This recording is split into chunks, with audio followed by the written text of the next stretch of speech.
Nitie jotelo matimo tijgi, to nitie jotelo mapod ok tim tijgi.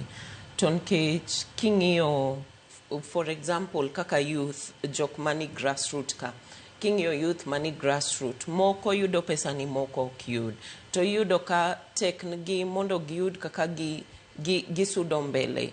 To king'iyo communities kaka Masai community, for example, nyaka wach ni nitie bills mabiro to do with agriculture ma heavily affect especially pastoralists. To pastoralists gin jo Masai, to ng'enygi mano e tich kende ma gin go makelo ngi mwandu.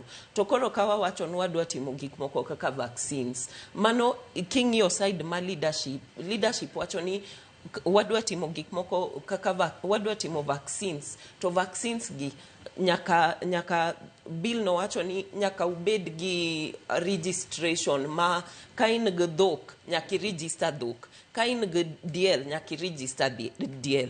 To king'iyo maber jogi mane tich magitimo, to koro ka government owacho gima kamano, nyiso ni nitie control mabiro madhi affect such farmers, iluongo ni livestock farmers, dhi affect gi. To ko affect gi, magi jok ma ka yo magiyudogo mwandu gi osegol, ere kaka gidhi timre. Koro aparo ni part of leadership nitie, ang'e ni floka tiyo, to floka nitie pesa magimiyo ga grassroots organizations, but ang'e ni be nitie kaka onego wabed piny wang'ii nto ngima jok matimo farming chal nadi, ka waketo bills madhi affect gi dhi bedo nadi. To nikech families mang'eny Kenya kae opuonjo nyithindgi through farming, to koro ka wadwa wacho ni farming ni onego waket such laws ma king'iyo maber benefit jok ma wuok global north, ok benefit jok ma wuok within.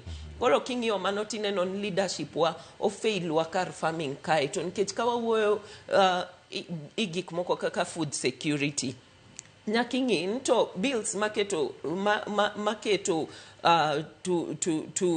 to be implemented gidhi protect, gidhi rito chiembwa koso gidhi destroy chiembwa.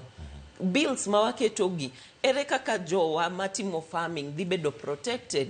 To kiketo restrictions mang'eny ne jo matimo farming, nyiso ni chiemo dhi bedo very expensive, to ji mang'eny ok nyal yudo chiemo no. To jo madhi hinyre ahinya gin jok matindo tindo ma kore ka dongo.